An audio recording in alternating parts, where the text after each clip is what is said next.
kita sambung pelajaran fizik KSSM tingkatan 5 bab yang terakhir, bab 7 fizik kuantum, subtopik yang kedua, kesan fotoelektrik.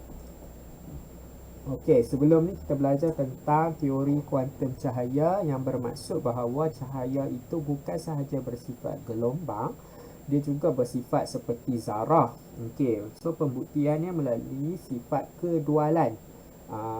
Zarah gelombang yang dicadangkan oleh de Broglie. Okey. Dan selain daripada itu, Albert Einstein juga mencadangkan bahawa cahaya terdiri daripada foton, iaitu paket-paket tenaga cahaya.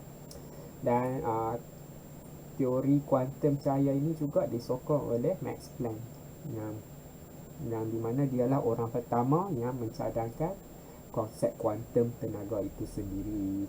Okey, so untuk yang subtopik yang seterusnya ini adalah bagaimana kita nak apply konsep kuantum tenaga cahaya tu, iaitu tenaga paket-paket itu.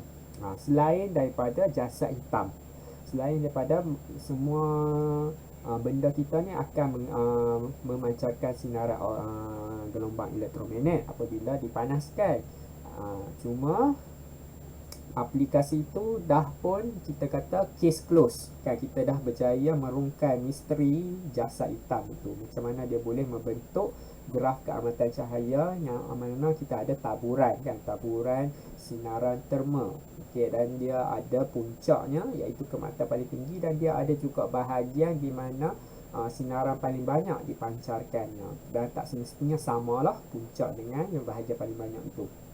Okey, dan kali ini kita nak tengok lagi teori yang menyokong teori kuantum cahaya itu, kuantum tenaga cahaya.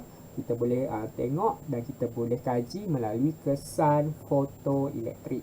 Okey, kesan fotoelektrik ialah apabila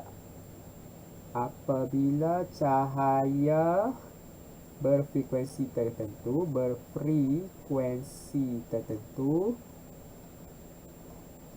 memancar ataupun menyinari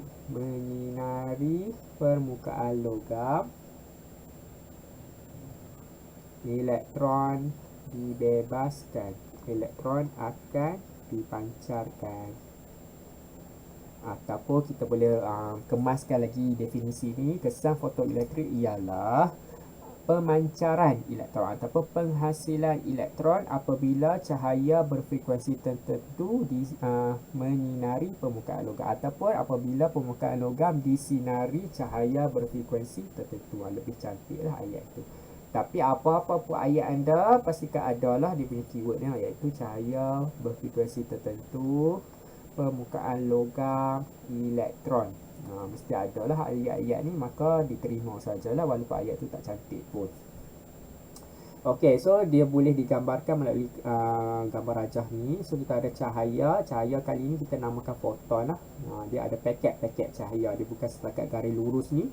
Dia adalah paket-paket cahaya dot yang mengena kepada logam, dan setiap satu dot tu kena kepada satu elektron, dan elektron tu terlompat keluar. Macam itulah teori kesan fotoelektrik ini.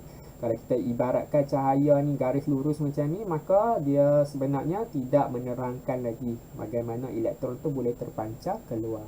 Okey, so kita tengok pada gambar rajah radas.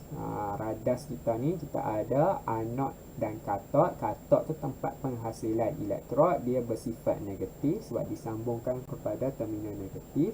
Anod bersifat positif, disambungkan kepada terminal bateri, positif bateri. Maka elektron yang keluar daripada katod nanti akan pergi ke anod lah.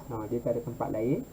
So macam mana kita nak bagi elektron tu keluar, sebab kita tak ada medium kan, kat tengah-tengah ni tak ada medium yang boleh menyambungkan katod ke anod. Maka kita kena sinarkan cahaya lah pada permukaan logam yang peka cahaya ini. Maka kesan fotoelektrik menyebabkan penghasilan elektron. Elektron akan keluar masuk kepada anod, dan bacaan miliammeter dapat dilihat, menunjukkan bahawa arus telah pun mengalir. Maka elektron telah pun keluar daripada katod. So kalau kita grafkan arus yang dihasilkan melawan beza keupayaan maka kita akan dapat satu garis lurus. Cuma garis lurus ni tidak bermula di kosong, dia bermula di satu voltan pengaktifan, kita panggil voltan pengaktifan, dan seterusnya meningkat secara linear lah, garis lurus. Okey. Dan kalau kita grafkan voltan pengaktifan ini melawan panjang gelombang, dia mempunyai hubungan linear. So di mana bila kita katakan linear, dia mempunyai kecerunan lah. Kecerunan tu adalah HC bahagi dengan E, tu nilai dia lah, formulanya tu. Kecerunan M sama dengan HC bahagi E. So kita boleh kira sebenarnya pemalar constant, pemalar Planck ni. Kita boleh kira Planck constant ini, H sama dengan E kalau dipindahkan kecerunan darab dengan elektron, charge elektron lah, ini charge elektron bahagi dengan C. So ni formula untuk mengira pemalar Planck mengikut eksperimen lah. Okey, so kita tengok pula ciri-ciri kesan fotoelektrik. So cirinya yang pertama, semakin tinggi frekuensi foton cahaya, semakin tinggi tenaga kinetik fotoelektron yang dipancarkan daripada permukaan logam. Sebelum ni kita kata keamatan cahaya maka semakin tinggi tenaga kan. Itu adalah teori klasik yang tidak diterima lagi.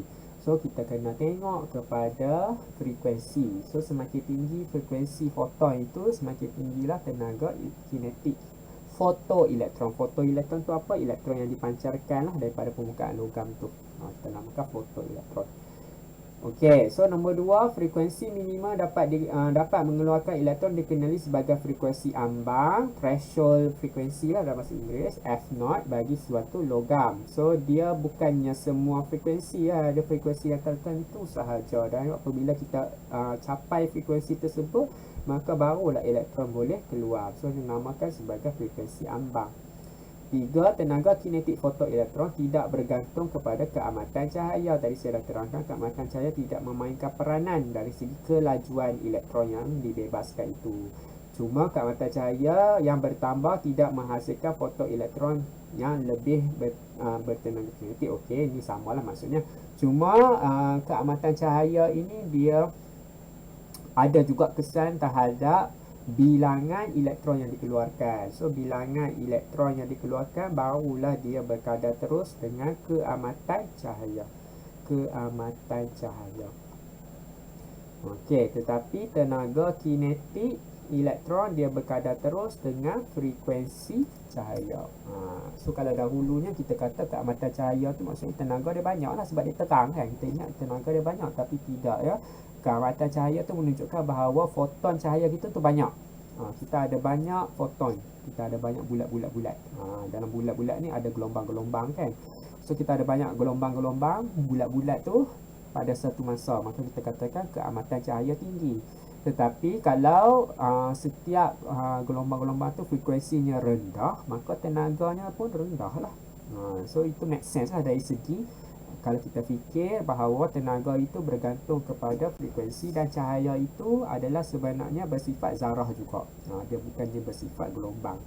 Okey, so ini adalah teori kuantum. So kita tak boleh nak fikir macam teori klasik sebelum ini. Kita kena fikir cahaya tu macam bulat-bulat ni. Okey, maksudnya paket-paket tenaga.